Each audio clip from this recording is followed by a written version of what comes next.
اس دن ہم لوگوں کو کھلا چھوڑ دیں گے قیامت کے دن کہ وہ ایک دوسرے سے گتھم گتھا ہو جائیں، اور سور پھونکا جائے گا، پھر ہم سب لوگوں کو اکٹھا کر دیں گے. حشر کا مطلب ہوتا ہے جمع کرنا، ان کو جمع کر دیں گے. اس دن ہم جہنم کو کافروں کے سامنے لے آئیں گے جن کی آنکھوں پر میرے ذکر سے غفلت کا پردہ پڑا ہوا تھا اور وہ کچھ سننے کو ہی تیار نہ تھے. استغفر اللہ. یہ دو فیکلٹیز جو استعمال نہیں کرتا رب کو پہچاننے کے لیے اور رب کی یاد کے لیے، تو پھر وہ بہت ناشکرا انسان ہوتا ہے. کیا کافروں نے یہ سمجھ رکھا ہے کہ وہ مجھے چھوڑ کر میرے بندوں کو ہی کارساز بنا لیں گے؟ ہم نے ایسے لوگوں کی مہمانی کے لیے جہنم تیار کر رکھی ہے. آپ ان سے کہیے، کیا ہم تمہیں بتائیں کہ لوگوں میں اعمال کے لحاظ سے سب سے زیادہ نقصان اٹھانے والے کون ہیں؟ یعنی جو کام بھی کرتے ہیں لیکن انہیں ان کے کام کا کوئی فائدہ نہیں ہوگا بلکہ الٹا نقصان ہی ہوگا. یہ وہ لوگ ہیں جنہوں نے اپنی تمام تر کوشش دنیا کی زندگی کے لیے ہی کھپا دی. ان کی نیت، ارادہ، ان کا غم، ہم، فکر، سب کا سب صرف دنیا تھی، اور جو کچھ انہوں نے کیا صرف دنیا کے فائدے کے لیے کیا. پھر وہ یہ بھی سمجھے بیٹھے ہیں کہ وہ بڑے اچھے کام کر رہے ہیں، یعنی اپنے کاموں پر، اپنی کارکردگی، پرفارمنس پر بڑے خوش بھی ہیں. تو اس بات کی دلیل ہے کہ کچھ لوگ کام تو کرتے ہیں اور وہ سمجھتے ہیں کہ وہ اچھا کام کر رہے ہیں، لیکن اس کے باوجود ان کی ساری محنت ضائع ہو جاتی ہے. اچھا کرنے کے باوجود ان کو حاصل کچھ نہیں ہوتا. وجہ عقیدے کی خرابی، ریاکاری، اللہ کے لیے کام نہ کرنا، اللہ کی رضا کے لیے محنت نہ کرنا، بلکہ صرف لوگوں کو دکھانے کے لیے تاکہ لوگ اپریشیٹ کریں. اور اب دیکھیے کہ یہ چیز بچپن سے ہی بچوں کے دل میں ڈالے چاہیے. ہم ایک بڑا جملہ بولتے ہیں بے سوچے سمجھے، دیکھو لوگ کیا کہیں گے، میری ناک کٹ جائے گی، تمہارا خاندان کیا کہے گا، تمہیں کوئی قبول نہیں کرے گا، تمہیں کوئی پوچھے گا نہیں. ہر وقت لوگوں کی پریشانی ان کے دل پہ ڈالتے ہیں کہ لوگوں کی نظر میں اچھے بن جاؤ. لوگ اگر تمہیں اچھا سمجھ لیں گے تو تم کوئی چیز ہوگے، اور اگر لوگوں نے تمہیں ریجیکٹ کر دیا تو تم کچھ بھی نہیں. کتنا عارضی سہارا ہے اور کتنا بڑا دھوکا ہے اور کتنے بڑے نقصان کی بات ہے. ساری دنیا بھی اگر کسی کو ریجیکٹ کر دے اور حقیر سمجھنے لگے، لیکن اگر اس کا مقام اللہ کی نگاہ میں بلند ہے تو اس کو کوئی بھی نقصان نہیں. اور اگر ساری دنیا بھی کسی کی تعریفوں کے پل باندھ دے اور اس کو بڑے بڑے ایوارڈ سے نوازے، لیکن اللہ کے ہاں اس کا کوئی مقام نہیں، تو اس کا کوئی مقام نہیں. تو اس لیے انسان جو کچھ کرے اللہ کی رضا کو سامنے رکھتے ہوئے کرے، صرف اپنے لیے نہیں، بچوں کے دل میں بھی اللہ کا خوف پیدا کرے کہ اللہ کو کیا جواب دینا ہے. یہ ڈر نہیں پیدا کرے کہ لوگ کیا کہیں گے. یہ ایک بہت کمزور بنیاد ہے کہ جس کے اوپر کوئی کھڑا ہو. دوسری بات یہ ہے کہ ایمان کے بغیر نیک اعمال قبول نہیں ہوتے، کیونکہ شرک کرنے سے سارے اعمال ضائع ہو جاتے ہیں. کفر اعمال کو ضائع کرنے کا سبب ہے. اور شرک اصغر کیا ہے؟ ریاکاری. رسول اللہ صلی اللہ علیہ وسلم نے فرمایا، مجھے تمہارے حق میں سب سے زیادہ شرک اصغر کا خوف ہے. صحابہ نے عرض کیا، شرک اصغر کیا ہوتا ہے، یعنی چھوٹا شرک کیا ہوتا ہے؟ آپ نے فرمایا ریاکاری. اللہ عز و جل قیامت کے دن جب لوگوں کو بدلہ دے گا تو ریاکاروں سے کہے گا، ان ہستیوں کی طرف چلے جاؤ جن کے سامنے دنیا میں ریاکاری کرتے تھے، اور دیکھو کیا تم ان کے پاس کوئی بدلہ پاتے ہو. یہی لوگ ہیں جنہوں نے اپنے رب کی آیات اور اس کی ملاقات کا انکار کیا، لہٰذا ان کے سب اعمال برباد ہو جائیں گے. یعنی آخرت کی فکر کے بغیر، اللہ پہ ایمان کے بغیر کوئی کتنا بھی بڑا کام کر لے اس کو اس کا اجر ملنے والا نہیں. اور قیامت کے دن ہم ان کے لیے میزان ہی نہیں رکھیں گے. کفار کے اعمال نہیں تولے جائیں گے، اچھے برے نہیں. میزان جو ہے وہ مومنوں کے لیے ہے یا پھر منافقین کے لیے ہے. کفار جو ہیں ان کا سیدھا ہی فیصلہ کر دیا جائے گا، کیونکہ ان کا تو ایمان ہی نہیں تھا، تو جو اچھے کام کیے برے کیے سبھی برابر ہو گئے. یہ جہنم ہی ان کا بدلہ ہے، کیونکہ انہوں نے کفر اختیار کیا تھا اور میری آیات اور میرے رسولوں کا مذاق اڑاتے رہے. البتہ جو لوگ ایمان لائے اور نیک عمل کرتے رہے ان کی مہمانی فردوس کے باغات سے ہوگی. ایمان لا کر عمل صالح کرنے والوں کی جزا، جن میں وہ ہمیشہ رہیں گے اور کسی اور جگہ منتقل ہونا پسند نہ کریں گے. جنت میں کوئی بوریت ہی نہیں. بوریت دنیا میں ہوتی ہے کیونکہ اس کا مزہ لمیٹڈ ہوتا ہے، لیکن جنت میں لوگوں کا اتنا دل لگے گا کہ وہ وہاں سے ہلنا بھی نہیں چاہیں گے. لوگ کہتے ہیں نا، اگر ہمیشہ ہمیشہ رہنا تو پھر تھک نہیں جائیں گے، بور نہیں. بوریت جب ہوتی ہے جب انجوائے کرنے کی ہمارے اندر صلاحیت نہیں ہوتی. یعنی جب ہم دیکھ نہیں پاتے تو دنیا کی رونقیں تو پھر بیکار ہو جاتی ہیں نا. تو اسی طرح جو ہماری کیپیسٹی نہیں ہوتی کسی چیز کو انجوائے کرنے کی تو پھر وہ چیزیں ہم پر بوجھ ہو جاتی. تو جنت میں انجوائے کرنے کی کیپیسٹی بھی بڑھ جائے گی اور اس کے ساتھ ساتھ نعمتیں بھی بہت زیادہ ہوں گی. آپ ان سے کہہ دیجئے اگر میرے رب کی باتیں لکھنے کے لیے سمندر سیاہی بن جائے تو سمندر ختم ہو جائے گا مگر میرے رب کی باتیں ختم نہ ہوں گی خواہ اتنی ہی اور بھی سیاہی یعنی سمندر لے آیا جائے. آپ ان سے کہہ دیجئے انما انا بشر مثلکم، میں تو تمہارے ہی جیسا ایک انسان ہوں. ہاں یہ فرق ضرور ہے کہ میری طرف وحی کی جاتی ہے کہ تمہارا الہ صرف ایک ہی الہ ہے. لہٰذا جو شخص اپنے رب سے ملنے کی امید رکھتا ہے اسے چاہیے کہ وہ نیک عمل کرے. رب کی ملاقات کا شوق ہے تو اچھے اچھے کام کر لو، بہترین چیزیں تیار کرو ساتھ لے جانے کے لیے، اور اپنے رب کی عبادت میں کسی دوسرے کو شریک نہ کرے، یعنی ریاکاری نہ کرے، کوئی دکھاوا نہ کرے، کسی اور کے لیے اچھے کام نہ کرے. سورۃ مریم. بسم اللہ الرحمن الرحیم. کافہا یا عین صاد.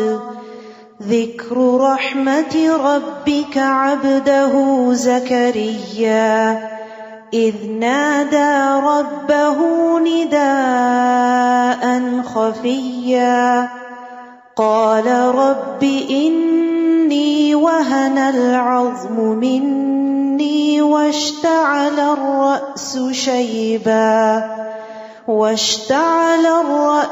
شيبا ولم أكن بدعائك رب شقيا. شروع کرتی ہوں اللہ کے نام سے جو بے انتہا مہربان نہایت رحم فرمانے والا ہے. کاف ہا یا عین صاد. یہ آپ کے رب کی اس رحمت کا ذکر ہے جو اس نے اپنے بندے زکریا پر کی علیہ السلام. جب زکریا نے اپنے رب کو چپکے پکارا، دل ہی دل میں پکارا، کہا میرے رب میری ہڈیاں بوسیدہ ہو چکی اور بڑھاپے کی وجہ سے سر کے بال سفید ہو گئے، تاہم اے میرے رب میں تجھے پکار کے کبھی محروم نہیں رہا. پکارنے کا انداز ہے نا.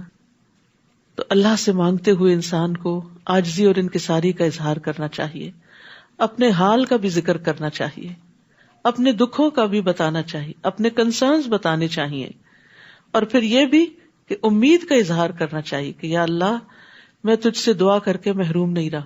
عام لوگوں کا حال کیا ہوتا ہے، جب ذرا زیادہ دعائیں کر لیتے ہیں تو کہتے ہیں اتنی دعائیں کی ہیں میری نہیں سنی جائے گی، لہذا دعا کرنا چھوڑ دیتے ہیں. جبکہ پیغمبروں کا معاملہ اس سے برعکس ہے. وہ دعا کر کے کہتے ہیں ہم کبھی محروم نہیں رہے، ہمیں یقین ہے دعائیں قبول ہوتی ہیں، آج نہیں تو کل ہوگی. کتنے پر امید ہیں یہ. اور پھر یہ ہے کہ گزشتہ زندگی میں ان کی بہت سی دعائیں قبول بھی ہوئی ہوں گی. اس بنا پہ کہا کہ میری تو آج تک بہت دعائیں قبول ہوئی. ہمیں اپنی زندگی میں جب بہت سی دعائیں قبول ہوتی ہیں تو وہ ہم بھول جاتے ہیں، ان کا ہم ذکر نہیں کرتے کہ اللہ آپ نے اتنا کچھ دیا ہے، جو مانگا وہ سب بھی دیا ہے تو آئندہ بھی دے گا. تو مثبت سوچ جو ہے ایک بہت بڑی نعمت ہے جو انسان کو بہت سے غموں اور فکروں سے نجات دیتی ہے. تو دعا کا ایک ادب ہے کہ انسان عاجزی اور انکساری اختیار کرے. انس بن مالک کہتے ہیں کہ رسول اللہ صلی اللہ علیہ وسلم جب کسی غزوے کے لیے تشریف لے جاتے تو یوں دعا کرتے، اللہم انت عضدی و نصیری بک احول و بک اصول و بک اقاتل. اے اللہ تو میرا بازو ہے، تو میرا مددگار ہے، تیری ہی دی ہوئی قوت کے ساتھ میں تدبیر کرتا ہوں، تیری ہی دی ہوئی طاقت کے ساتھ میں حملہ کرتا ہوں، تیری ہی مدد سے میں لڑائی کرتا ہوں. یعنی اللہ تعالیٰ کو اتنا قریب پاتے تھے اور اسی سے ساری باتیں کر رہے ہوتے تھے. تو دعا کے معاملے میں اللہ سبحانہ تعالیٰ سے حسن ظن رکھنا چاہیے اور پورے یقین سے دعا کرنی چاہیے، کیونکہ اللہ سبحانہ تعالیٰ کے لیے کوئی بھی کام مشکل نہیں ہے، ہمیں مشکل ہے. انس بن مالک کہتے ہیں کہ رسول اللہ صلی اللہ علیہ وسلم نے فرمایا جب تم میں سے کوئی دعا کرے تو اسے چاہیے کہ وہ پختہ یقین کے ساتھ سوال کرے. وہ اس طرح ہرگز نہ کہے کہ اللہ اگر تو چاہے تو مجھے عطا کر دے، یعنی تو چاہتا ہے تو دعا قبول کر لے، نہیں تو نہیں. ایسا نہیں. بے شک اللہ کی ذات کو کوئی مجبور کرنے والا نہیں، وہ جب قبول کرتا ہے اپنی رضا سے ہی کرتا ہے. پھر وہ کہتے ہیں میں اپنے پیچھے اپنے بھائی بندوں کی برائیوں سے ڈرتا ہوں اور میری بیوی بانجھ ہے، تو اپنی جناب سے مجھے ایک وارث عطا فرما جو میرے اور آل یعقوب کا وارث بنے، اور اے میرے رب اسے پسندیدہ انسان بنانا۔ تو آپ دیکھیے کہ پیغمبروں کی دعائیں بھی کیا ہوتی ہیں، اور ان کی لوگوں کے لیے خیر خواہی کیا ہوتی ہے، لوگوں کی اصلاح اور دین کی سربلندی کے لیے وارث مانگ رہے ہیں۔ انہیں یہ ڈر نہیں تھا کہ ان کے پیچھے کو بہت بڑی جائیداد چھوڑے جا رہے ہیں کہ جس کو سنبھالے گا کون، یا ان کا مال و متاع کون دیکھے گا۔ نہیں، انہیں فکر یہ تھی کہ میرے اس مشن کا وارث کون بنے گا، یہ جو میں لوگوں کو اللہ کی طرف بلاتا ہوں میرے بعد کون بلائے گا، اور میں اب تک اپنے خاندان اور اپنے بنی اسرائیل کو سنبھالے ہوئے ہوں، ان کو مسلسل گائیڈ کرتا ہوں، تو مجھے اپنے بعد ان میں سے کوئی نظر نہیں آتا کہ جو اس کام کو آگے لے کے چلے گا، تو مجھے ہی بیٹا عطا کر کے میں اس کی ایسی پرورش کروں کہ وہ اس مشن کا وارث ہو جائے۔ تو یہاں ہم سب کو بھی اللہ تعالیٰ سے دعا کرنی چاہیے کہ اللہ تعالیٰ ہمیں نیک اولاد عطا فرمائے، اور ہماری جنریشنز میں ایسے لوگ ہوں جو اللہ کے ولی ہوں اور اللہ کے دوست ہوں، کیونکہ وہ کہتے ہیں فَهَبْ لِي مِن لَّدُنْكَ وَلِيًّا یا زکریا انا نبشرک بغلام اسمہ یحییٰ۔ اللہ تعالیٰ نے جواباً فرمایا، زکریا ہم تمہیں ایک لڑکے کی بشارت دیتے ہیں جس کا نام یحییٰ ہوگا۔ یہ ایک واحد نام ہے جو اللہ تعالیٰ نے خود رکھا، اس سے پیشتر اس نام کا کوئی دوسرا آدمی ہم نے پیدا نہیں کیا، اور یہ بالکل یونیک نیم تھا۔ تو اللہ سبحانہ تعالیٰ نے نہ صرف یہ کہ دعا قبول کی، انہیں عزت بخشی، انہیں بیٹا دیا اور اس کا نام بھی خود رکھا، اتنی اچھی طرح دعا قبول کی۔ زکریا نے عرض کی، اے میرے رب میرے ہاں لڑکا کیسے ہوگا جبکہ میری بیوی بانجھ ہے اور میں بڑھاپے کی حد کمال کو پہنچ چکا ہوں۔ اللہ تعالیٰ نے فرمایا، ہاں ایسا ضرور ہوگا، تیرا رب یہ کہہ رہا ہے کہ میرے لیے یہ تو آسان سی بات ہے، اس سے پہلے میں تجھے پیدا کر چکا ہوں جبکہ تو کوئی چیز بھی نہ تھا، اگر تجھے پیدا کیا ہے تو تمہارا بیٹا بھی پیدا ہو سکتا ہے۔ زکریا نے عرض کیا، اے رب میرے لیے کوئی نشانی مقرر کر دے۔ اللہ تعالیٰ نے فرمایا، تیرے لیے نشانی یہ ہے کہ تو مسلسل 3 رات تک لوگوں سے گفتگو نہ کر سکے گا، یعنی تمہاری زبان بند ہو جائے گی۔ چنانچہ جب وہ وقت آ گیا، زکریا اپنے حجرے سے نکل کر اپنی قوم کے پاس آئے تو انہیں اشارے سے کہا کہ صبح و شام تسبیح بیان کیا کرو۔ جب اللہ تعالیٰ کوئی نعمت دے تو اللہ ہی کی تعریف کرنی چاہیے۔ یا یحییٰ خذ الکتاب بقوہ وآتیناہ الحکم صبیا، اے یحییٰ کتاب یعنی تورات پر مضبوطی سے عمل پیرا ہو جاؤ، اور ہم نے اسے بچپن میں ہی قوت فیصلہ عطا کر دی۔ سبحان اللہ، اللہ تعالیٰ کی دین ہے، بعض بچے بچپن میں ہی بہت میچور اور سمجھدار ہوتے ہیں اور والدین کو بھی سمجھا رہے ہوتے ہیں۔ ہم نے اسے اپنی مہربانی سے نرم دل اور پاک سیرت بنایا، اور وہ فی الواقع پرہیزگار تھا۔ وہ اپنے والدین سے ہمیشہ اچھا سلوک کرتا تھا اور کسی وقت بھی جابر اور نافرمان نہ ہوا۔ تو یہ یحییٰ علیہ السلام کی صفات یہاں بھی اور سورۃ آل عمران میں بھی بیان ہوئی ہیں کہ اللہ تعالیٰ دعائیں قبول کرتا ہے تو کس اچھے طریقے سے کرتا ہے کہ انہیں بیٹا بھی دیا اور اس کے ساتھ وہ ساری کوالٹیز دی کہ جو شاید ان کے بھی ذہن میں نہیں تھیں، اور وہ اس کام کے لیے جو انتہائی ضروری تھی ان سب صفات کے ساتھ ان کو پیدا کیا۔ وَسَلَامٌ عَلَيْهِ يَوْمَ وُلِدَ وَيَوْمَ يَمُوتُ وَيَوْمَ يُبْعَثُ حَيًّا، اس دن پر سلامتی ہو جس دن وہ پیدا ہوئے، اور اس دن بھی جب وہ مریں گے، اور اس دن بھی جب وہ دوبارہ زندہ کر کے اٹھائے جائیں گے۔ یاد رکھیے یہ 3 مواقع بڑی وحشت کے مواقع ہوتے ہیں۔ جب انسان ماں کے پیٹ سے دنیا میں آتا ہے تو پھر روتا ہے، ایک دم اس کو وحشت ہوتی ہے کہ یہ کہاں آ گیا ہوں، کیونکہ اب تک وہ کتنے کمفرٹ زون میں ہوتا ہے، اتنا پروٹیکٹڈ ہوتا ہے، کوزی جگہ پر ہوتا ہے، تو ایک دم وہ دنیا میں آتا ہے تو اس کے لیے تکلیف دہ ہوتا ہے۔ دوسرے، جب موت کا فرشتہ آتا ہے تو انسان ایسی چیز دیکھتا ہے جو اس نے پہلے کبھی نہیں دیکھی ہوتی۔ نزا کا اور قبر تک جانے کا بڑی وحشت کا دن ہوتا ہے کہ جس میں دوسرے ہی لوگ اسے نہلا رہے ہوتے ہیں اور کفنا رہے ہوتے ہیں اور قبر میں اکیلے کو رکھ رہے ہوتے ہیں، تو وہ بھی وحشت کا دن ہے۔ اور تیسرے، جب انسان قبروں سے نکلیں گے، حشر کے میدان میں لوگ گتھم گتھا ہو رہے ہوں گے اور ہر طرف ایک عجیب سی کیفیت ہوگی، ہر چیز تبدیل ہو چکی ہوگی، تو وہ بھی وحشت کا دن ہوگا۔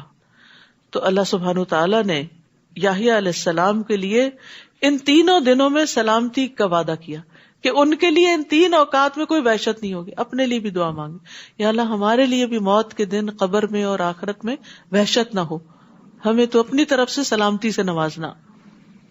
اور اس کتاب میں مریم کا حال بھی ذکر کیجئے, جب وہ اپنے گھر والوں سے الگ ہو کر مشرقی جانب گوشہ نشین ہو گئی تھی. تفصیل اس کی سورۃ آل عمران میں گزر چکی ہے. اور پردہ ڈال کر ان سے چھپ گئی تھی. اس وقت ہم نے اس کی طرف اپنی روح یعنی فرشتے کو بھیجا, جو ایک تندرست انسان کی شکل میں مریم کے سامنے آ گیا. وہ بولی, اگر تمہیں کچھ اللہ کا خوف ہے تو میں تم سے اللہ کی پناہ مانگتی ہوں. کیونکہ ان کا کبھی کسی مرد سے انٹریکشن نہیں ہوا تھا, اور وہ عبادت کے لیے آئی تھی, اور ایک دم اپنی عبادت گاہ میں ایک مرد کو دیکھ کر بہت پریشان ہو گئی. تو انہوں نے شر دور کرنے کے لیے اور اس مرد کے شر سے, جو ان کو پتہ نہیں تھا کہ فرشتے ہیں, پناہ مانگنے کے لیے اللہ عز و جل کا خوف دلایا کہ تم اللہ سے ڈرو. وہ بولے, میں تو تمہارے رب کا بھیجا ہوا ہوں, میں تو فرشتہ ہوں, مرد نہیں ہوں, اور اس لیے آیا ہوں کہ تمہیں ایک پاک سیرت لڑکا دوں. وہ بولی, میرے ہاں لڑکا کیسے ہوگا جبکہ مجھے کسی انسان نے چھوا تک نہیں, اور میں بدکار بھی نہیں ہوں, یعنی کوئی سبب نہیں ہے بیٹا پیدا ہونے کا.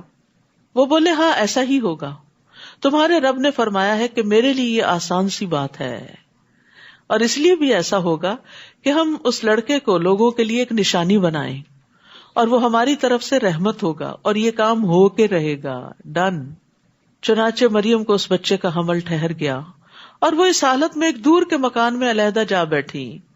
پھر زچگی کی درد انہیں ایک کھجور کے تنے تک لے آئی, تو کہنے لگی, کاش میں اس سے پہلے مر چکی ہوتی اور میرا نام و نشان بھی باقی نہ رہتا. یعنی تکلیف بھی تھی اور اس بات کا خوف بھی تھا کہ اب اس بچے کو لے کے جائیں گی کہاں, اور خود وہ اتنی پرہیزگار اور نیک مشہور تھی, تو ایک نیک پاک دامن عورت سے کسی ایسی چیز کی توقع کوئی بھی نہیں کرتا, تو انہیں اپنی عزت کا بھی بہت خوف تھا. یعنی فزیکل النس بھی تھی اور ایموشنلی بھی پریشان تھی. اس وقت درخت کے نیچے سے فرشتے نے انہیں پکار کر کہا, غمزدہ نہ ہو, اللہ تحزنی, تمہارے رب نے تمہارے نیچے ایک چشمہ بہا دیا ہے, اور اس کھجور کے تنے کو زور سے ہلاؤ, وہ آپ پر تازہ پکی ہوئی کھجوریں گرائے گا. تو یاد رکھیے, رزق کے لیے اسباب اختیار کرنا ضروری ہے. یعنی کھجوریں تھیں لیکن ہلانی خود پڑیں گی.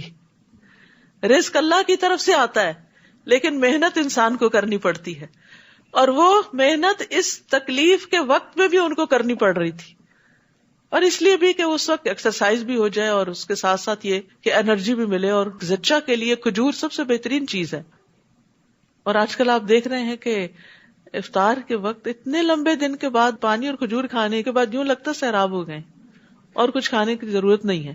کیا برکت ہے رمضان کی, اور کیا برکت ہے سحری کھانے کی, اور کیا برکت ہے افطار کی. سبحان اللہ. یعنی ایک عجیب ایکسپیرینس ہے, آپ سبھی کر رہے ہوں گے اس کو. رمضان آنے سے پہلے سبھی ڈرے ہوں گے لنچ ٹائم پہ کیا ہوگا, بڑی سخت بھوک لگتی ہے, پتہ نہیں کہاں غائب ہوئی ہیں وہ بھوکیں ساری.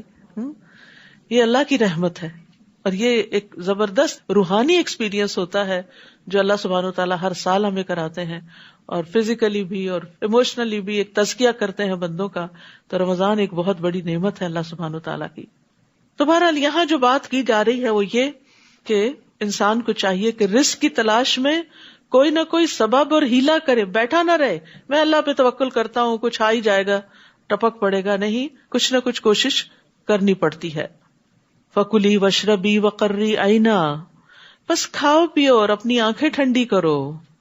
پھر اگر تمہیں کوئی آدمی دیکھے تو کہہ دینا, میں نے اللہ کے لیے روزے کی نظر مانی ہے, لہذا آج کسی انسان سے بات نہ کروں گی. اب آئے گی الزامات کی بچھاڑ, تو اس کے جواب میں خاموشی. کتنا زبردست حل بتایا گیا. اور پھر اللہ کے لیے نظر مانی.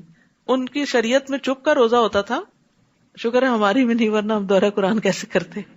اور پھر ایک اور بات یہ کہ چپ اللہ کے لیے اور بولنا بھی اللہ کے لیے. تو اصل عبادت یہی ہوتی ہے کہ جو چیز اللہ تعالی پسند کرے اس کو اس وقت پہ کر لینا, یہی اصل اطاعت ہے. یعنی اس میں عقل یا لاجک اور یہ ساری چیزیں کاؤنٹ نہیں کرتی. اس پہ یہ دیکھنا پڑتا ہے کہ اللہ تعالیٰ کس مقرر وقت پہ آپ سے کیا چاہتے.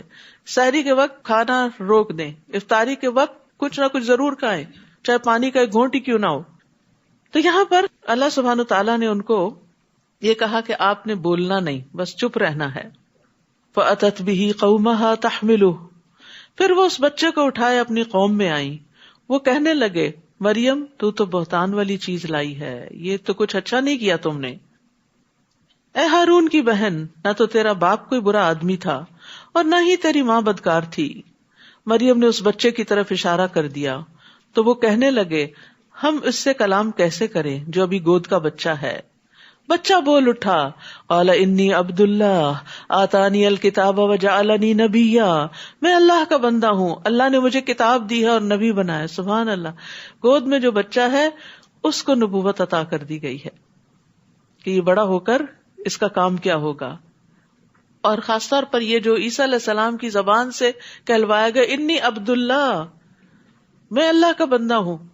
تو جب بھی کوئی کرسچن آپ سے انٹریکٹ کرے اور عیسیٰ علیہ السلام کی پوزیشن پوچھنا چاہے کہ ہمارے دین میں کیا ہے، تو اس کو سورۃ مریم پڑھنے کے لیے دیا کریں کہ ہماری کتاب حضرت مریم کے بارے میں کیا کہتی ہے اور حضرت عیسیٰ کے بارے میں کیا کہتی ہے کہ انی عبداللہ، میں اللہ کا بندہ ہوں اور جہاں کہیں بھی میں رہوں اس نے مجھے بابرکت بنایا. وجعلنی مبارکا اینما کنت، کچھ لوگ خیر کی کنجیاں ہوتے ہیں، جہاں جاتے ہیں خیر پھیلاتے، جہاں جاتے ہیں دوسروں کی خوشی اور آرام کا سبب بنتے ہیں، ایسے لوگ مبارک ہوتے ہیں. اور کچھ لوگ شر کی کنجیاں ہوتے ہیں اور خیر کے تالے ہوتے ہیں. حدیث کے مفہوم سے اخذ کیا یہ بات میں نے، یعنی کچھ لوگوں سے آپ خیر کی توقع کر ہی نہیں سکتے. وہ آئیں گے تو آپ گھبرا اٹھیں گے، پتہ نہیں اب یہ کیا بات کریں گے، کون سا تانا دیں گے اور کہاں نقصان دے دیں گے اور کس چیز پہ تنقید شروع کر دیں گے اور کیا چیز خراب کر کے جائیں گے. تو یہ ساری چیزیں شر سے تعلق رکھتی ہیں. تو اب یہاں پر آپ دیکھیے کہ اللہ نے ان کو مبارک بنایا جہاں بھی میں ہوں، اینما کنت، واوصانی بالصلاۃ والزکاۃ، اور جب تک میں زندہ رہوں مجھے نماز اور زکوٰۃ ادا کرنے کا حکم دیا. ما دمت حیا وبرم بوالدتی ولم یجعلنی جبارا شقیا، اور یہ بھی کہ میں اپنی والدہ سے بہتر سلوک کرتا رہوں، والدین نہیں صرف والدہ، کیونکہ والد تو تھے ہی نہیں. نیز اللہ نے مجھے جابر اور بدبخت نہیں بنایا. تو اس میں آپ دیکھیے کہ ایک طرف حقوق اللہ اور دوسری طرف حقوق العباد. اللہ کی عبادت میں صلاۃ اور زکوٰۃ، اور پھر ماں کے ساتھ حسن سلوک اور کسی کے ساتھ برا نہیں کرنا. لم یجعلنی جبارا شقیا، بدبخت نہیں ہوں، ظالم نہیں ہوں. ان صفات کا خاص طور پر کیوں ذکر کیا؟ کیونکہ بنی اسرائیل کے اندر یہ چیزیں ختم ہو چکی تھی. آج امت مسلمہ کا یہی حال ہے. نماز ختم ہو گئی ہے، زکوٰۃ ختم ہو گئی ہے. کسی وقت بھی آپ جا کے مسجدوں میں دیکھیں کتنے لوگ ملیں گے آپ کو. گھروں کے اندر آپ دیکھیں کیا اہتمام ہے نماز کا. اور پھر دوسری طرف زکوٰۃ بھی منمانے طریقے سے جو دینا ہو چیریٹی میں دیتے رہتے ہیں، باقاعدہ کیلکولیشن کر کے زکوٰۃ اینولی نہیں نکالتے، کیونکہ زکوٰۃ اس وقت تک ادا نہیں ہوتی جب تک اس کی نیت نہ ہو، جب تک اس کا حساب کتاب نہ ہو، اور جب تک وہ ان لوگوں کو نہ دی جائے جن کو دینا ضروری ہے. فریضہ ادا نہیں ہوتا. اور دوسری طرف والدین کے ساتھ آج اولاد کیا کر رہی ہے ہم سب جانتے ہیں. تو بنی اسرائیل جو تھے اس کے اندر یہی خرابیاں پیدا ہو چکی تھی. تو خاص طور پر عیسیٰ علیہ السلام ان خوبیوں کو لے کر آئے تھے. اور والدہ کا خیال اس لیے بھی کہ ان کے معاشرے میں بھی عورت بڑی کمزور تھی، عورت کے حقوق نہیں تھے. تو عیسیٰ علیہ السلام نے جب کہا کہ اپنی والدہ کے ساتھ اچھا سلوک کروں گا، تو یہ اصل میں عورت کے حقوق کی ایک بات ہے. والسلام علی یوم ولدت و یوم اموت و یوم ابعث حیا، مجھ پر سلامتی ہو جس دن میں پیدا ہوا، جس دن میں مروں گا، اور اس دن بھی جب میں زندہ کر کے اٹھایا جاؤں گا. وہی 3 مواقع ہیں وحشت کے جن میں سلامتی کی بات ہو رہی ہے. یہ ہے عیسیٰ ابن مریم کا قصہ. یہی سچی بات ہے جس میں وہ جھگڑا کر رہے ہیں. اللہ کو یہ شایع نہیں کہ کسی کو اپنا بیٹا بنائے. وہ ایسی باتوں سے پاک ہے. جب وہ کسی کام کا فیصلہ کرتا ہے تو بس یہ کہہ دیتا ہے کہ ہو جا، تو وہ ہو جاتا ہے. وَإِنَّ اللَّهَ رَبِّي وَرَبُّكُمْ فَاعْبُدُوهُ هَذَا صِرَاطٌ مُسْتَقِيمٌ. اور آپ انہیں بتائیں کہ اللہ ہی میرا اور تمہارا رب ہے، لہٰذا اسی کی عبادت کرو، یہی سیدھی راہ ہے. پھر مختلف گروہوں نے آپس میں اختلاف کیا. بس ایسے کافروں کے لیے ہلاکت ہے جو بڑے دن کی حاضری کا انکار کر رہے ہیں. جس دن وہ ہمارے پاس آئیں گے اس روز وہ خوب سن رہے اور دیکھ رہے ہوں گے، لیکن یہ ظالم آج کھلی گمراہی میں پڑے ہوئے ہیں. نیز انہیں پچھتاوے کے دن سے ڈرائیے، یوم الحسرہ، جب ہر کام کا فیصلہ کیا جائے گا. آج تو یہ لوگ غفلت میں پڑے ہیں اور ایمان نہیں لا رہے. حسرت کہتے ہیں شدید ترین ندامت کو، اور ایسی چیز پہ مر مٹنا جو انسان سے چھوٹ گئی ہو اور اسے پکڑنا ممکن نہ ہو. کوئی اپرچونٹی ہاتھ سے نکل جائے، کوئی بہت قیمتی چیز اس سے فوت ہو جائے.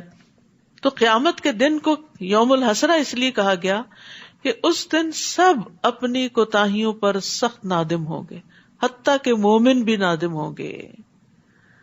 کہ اس دن انسان سوچے گا کہ میں نے اپنا فلاں وقت کیوں ضائع کیا، میں اس کام میں کیوں پڑی رہی، میں نے زیادہ بہتر طریقہ زندگی کیوں نہ اختیار کیا.